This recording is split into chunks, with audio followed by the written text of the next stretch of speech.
Assalamualaikum warahmatullahi wabarakatuh. Lalu chatting. Anda chat saya, chat di situ ke everyone akan saya bahas satu-satu. Saya kira itu waktu nanti kita bisa sampai setengah 12 bisa selesai. Yang ingin bertanya, ada yang ingin bertanya. Kurniawan, Eka Tama. Mengapa manajemen dikatakan sebagai perpaduan antara ilmu pengetahuan dan seni? Jadi manajemen itu cara mengatur itu ada tata caranya yang sudah dibuat sedemikian rupa, ada pembagian, ada perencanaan, ada apa. Kemudian itu sebagai seni, sudah itu sebagai sainsnya, ilmu pengetahuannya. Kemudian ketika ilmu pengetahuan ini diterapkan, itu kita harus ada seni karena pengalaman di situ. Karena kadang-kadang ada perbedaan antara ilmu pengetahuan tadi dengan kondisi. Nah, seorang manajer atau seorang yang ahli manajemen itu mampu dia mengikutinya dengan baik. Meskipun kadang-kadang tidak masuk dalam sains dari manajemen itu. Jadi dia gabungan dari seni. Seni itu adalah pelaksanaannya, dia melakukan, merasakan. Ya. Sedangkan ilmu pengetahuannya adalah yang dipikirkannya. Kadang-kadang apa yang dipikirkan kan tidak sama. Nah, seorang yang manajer berhasil ketika misalnya tidak sama dengan ilmu pengetahuan itu, dia lakukan dengan seni, dengan baik. Sehingga memang manajemen itu merupakan sains dan seni. Saya atas nama Hendri Gunawan. Iya. Mengapa manajemen harus memberikan arahan dan jurusan kepada lembaga yang dikelolanya? Ya, kita harus mengarahkan kepada secara kita merencanakan apa tujuan organisasi itu. Kita sudah sama-sama karyawan semua. Nah, apa tujuannya? Kemudian untuk mencapai tujuan itu kita mengorganisir orang-orang, kamu ini yang kau lakukan. Nah, itu kan kita arahkan itu. Misalnya di bagian produksi, bagaimana dia mengelola bahan baku sampai kan harus diarahkan itu, Saudara Hendrik. Kemudian Muhammad Aditi, saya ingin bertanya mengenai fungsi-fungsi menurut beberapa ahli. Menurut Profesor sendiri, dari beberapa poin yang dibagikan oleh ahli-ahli tersebut, fungsi mana saja yang paling cocok? Semua cocok. Itu hanya dulu ada yang lebih luas, ada yang lebih spesifik. Sehingga semakin modern, semakin spesifik. Ya, itu kira-kira untuk ini. Untuk Muhammad Aditi.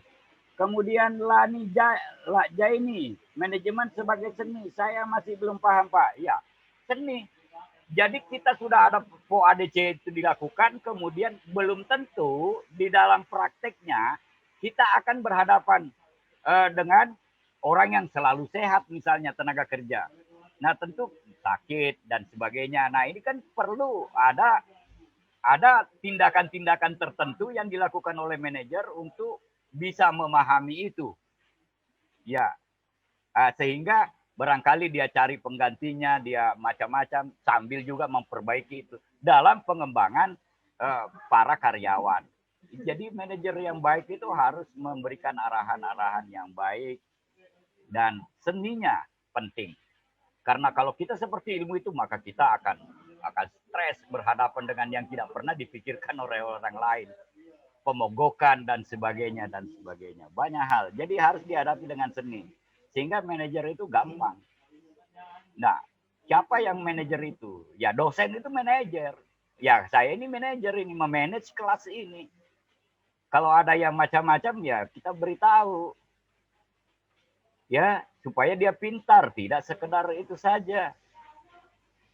Jadi bukan hanya kecerdasan, tetapi bagaimana juga akhlak dan seterusnya. Itu juga perlu dipahami secara seni. Oke? Itu. Lani. Terima kasih, Pak. Terima kasih. Ya, Fitriani Arisdi, bagaimana langkah-langkah perencanaan planning? Nah, nanti akan kita bicarakan khusus ini di perencanaan. perencanaan itu ya kita dalam planning itu ya planning kan baru satu bagian fungsi ya. Nah, itu bagaimana perencanaan yang baik akan kita terangkan di bab-bab berikutnya, pertemuan berikutnya. Wahyuni, bagaimana sistem manajemen yang kira-kira diterapkan dalam suatu perusahaan agar dapat berjalan secara ya tadi lakukan itu perencanaan ya paling tidak misalnya kita ke Taylor tadi POAC itu planning organizing yang melibatkan semua karyawan untuk mencapai tujuan organisasi yang kita pimpin sebagai manajer.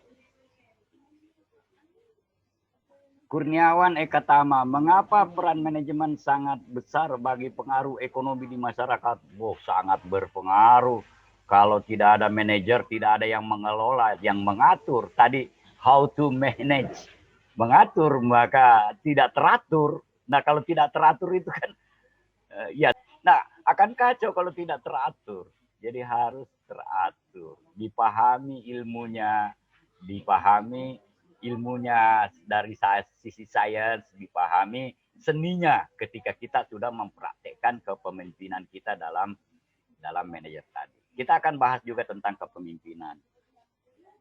Itu penting sekali ya, Kurniawan.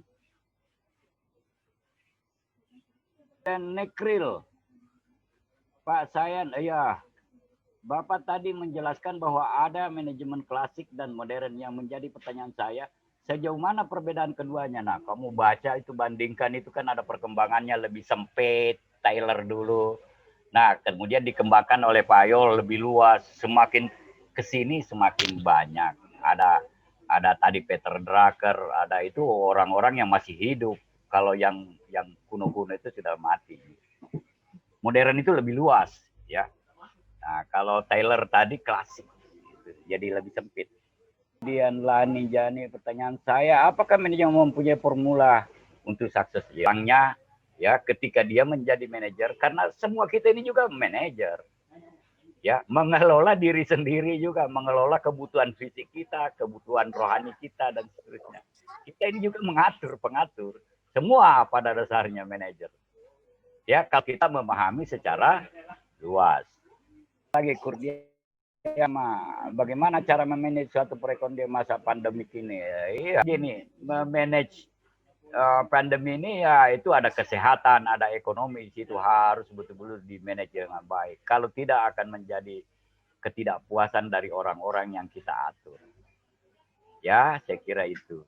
Muhammad Rijal, manajemen mengapa selalu melibatkan filsafat dalam memanage sesuatu yang akan direncanakan? Kamu sudah belajar filsafat ya? Filsafat, hasil belajar filsafat itu adalah kita menjadi arif, bijak. Nah, kalau kita memanage itu, kalau kita melaksanakan ini, itu kita akan menjadi arif dan bijak dalam mengatur atau memanage. Jadi mempertimbangkan antara ilmu pengetahuannya, pikirannya dengan pelaksanaannya, rasanya.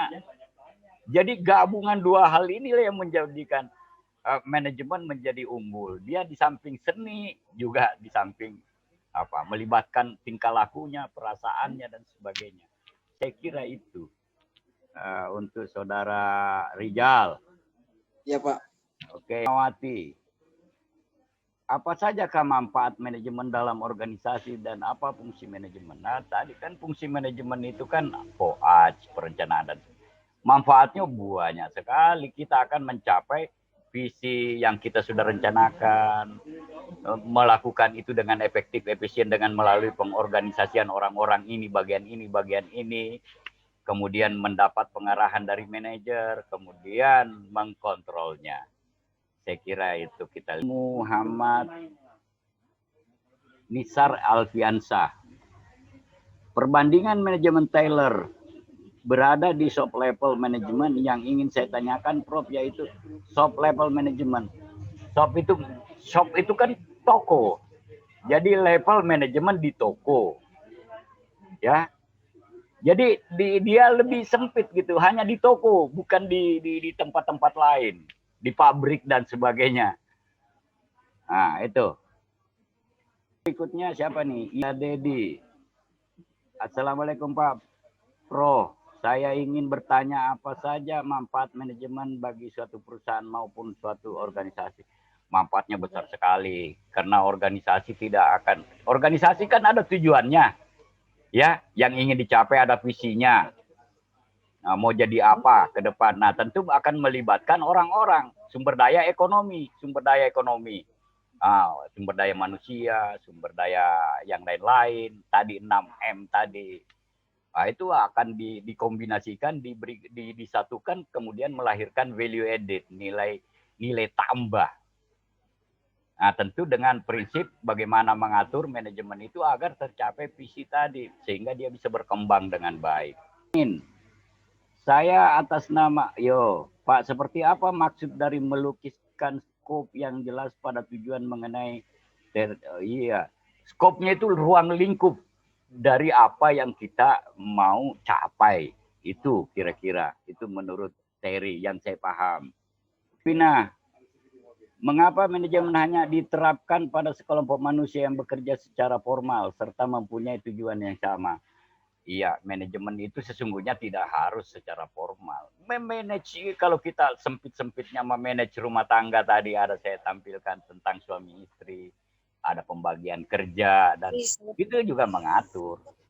Ya, saya kira itu. Nah, kalau di dalam organisasi formal ya Pak. Nah, nanti ada kaitannya dengan kepemimpinan itu juga. Nanti kita akan bahas juga tentang kepemimpinan. Ya, Pak. Lah Habibau, mengapa Henry Fayol dikenal sebagai bapak modern? Karena dia memperluas, ya, manajemen sains yang ditemukan oleh ini. Jadi lebih luas dia. Itu level toko tadi, si Taylor kemudian dia berkembangkan menjadi level pabrik, bahkan level negara sesungguhnya. Nah, dipikirkan oleh ahli manajemen. Saya kira para pemimpin-pemimpin negara juga ya dia harus memiliki kemampuan manajerial yang baik. Ya, saya kira itu. Karena ya sumber daya alam, sumber daya ekonomi, dan sumber daya insani perlu dikelola dengan baik agar menjadikan kita semua menjadi sejahtera. Nah, itu saya kira. Untuk memenuhi kebutuhan hidup manusia kan. Saya ingin bertanya, bagaimana cara kita mengaplikasikan ilmu dalam kehidupan sehari? Ya caramu ya diatur lah bagus. Nah, kamu misalnya mengatur hidupmu ini juga ketika mengatur jam-jam tertentu. Oh, ini jam sekian saya sudah ini. Jam 10 saya belajar manajemen, saya sudah harus masuk. Klik linknya ini. Nah, kamu kan harus belajar itu. Manusia itu ya itu melaksanakan fungsi-fungsi manajemen tadi. Perencanaan, terlibat dalam perencanaan, terlibat dalam diorganisir oleh bos, manajer, dan seterusnya. Kemudian mendapat pengarahan, mendapat pengendalian atau kontrol dari atasan. Jawaban-jawaban saya akhiri. Kurang lebihnya saya mohon maaf. Assalamualaikum warahmatullahi wabarakatuh.